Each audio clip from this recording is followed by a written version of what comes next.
Au nom de mien, Manamboka. Au nom du frère qui est mort il y a 1 minute dans le Congo.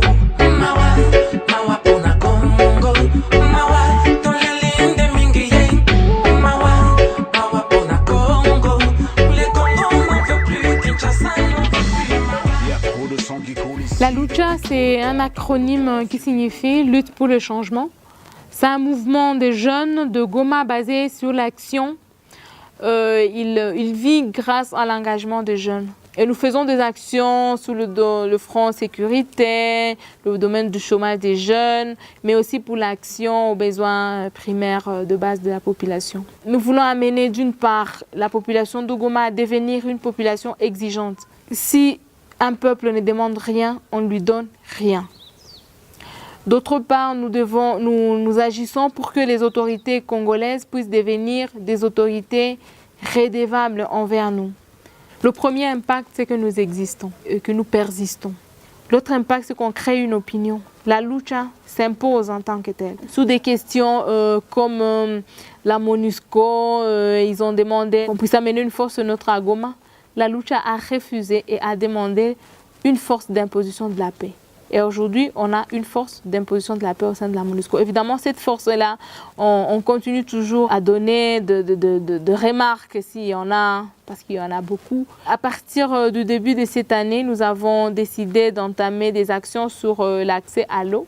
Et nous avons commencé au mois d'avril, mai de cette année. Et aujourd'hui, l'eau figure parmi toutes les priorités, une des préoccupations, pas seulement de la lucha, mais de toute la population de Goma. L'autre impact, c'est aussi que la lucha n'a pas commencé avec tout Goma.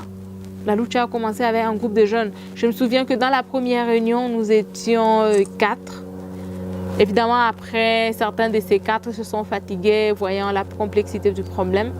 Mais les autres sont venus. Et maintenant, sous nos listes, nous avons plus de 1500 personnes.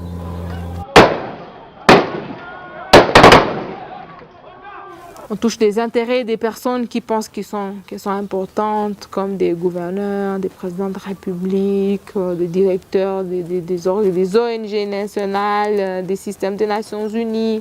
On touche des intérêts. Ah, ça percute après, parce que c'est ça la lutte, au fait. C'est ce qui fait aussi la beauté de la lutte, qu'on doit aller toujours, on doit transcender les obstacles. Quand on est un militant, c'est difficile de trouver un emploi ou bien de le maintenir, parce que personne ne voudra rester avec toi alors que toi, tu te crées des problèmes avec les politiciens qui ont le pouvoir actuellement. L'autre obstacle, c'est l'insécurité. C'est qu'on n'est pas protégé. Parfois, ça devient dur. On a déjà subi plusieurs fois des arrestations, plusieurs fois des menaces. Certains d'entre nous perdent leur emploi. Pour la lutte, le premier pas est facile. Mais ce qui est plus difficile, c'est d'endurer. Endurer, tu vois, quand on accepte d'être tabassé, endurer devant un policier qui est enragé et qui est prêt d'appuyer sur la gâchette pour te tuer, et que toi, tu dois lui dire la vérité. Ça, c'est difficile, mais qu'on ne doit pas lâcher. Mon rêve pour le Congo, c'est une population exigeante, ce sont des dirigeants redevables. Ça, c'est les 2 choses les plus sacrées pour moi. 8 millions de morts, voilà pourquoi j'écris au génocide. 8 millions de morts. Et ça, c'est une approximation, parce que personne n'a pris le temps de les compter.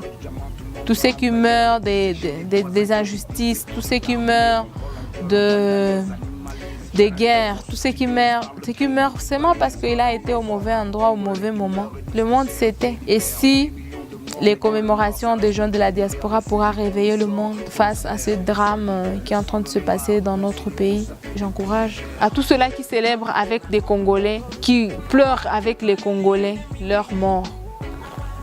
Merci beaucoup. Nous ne sommes pas d'accord. La jeunesse combattante n'est pas d'accord. Pour tous ceux-là qui militent,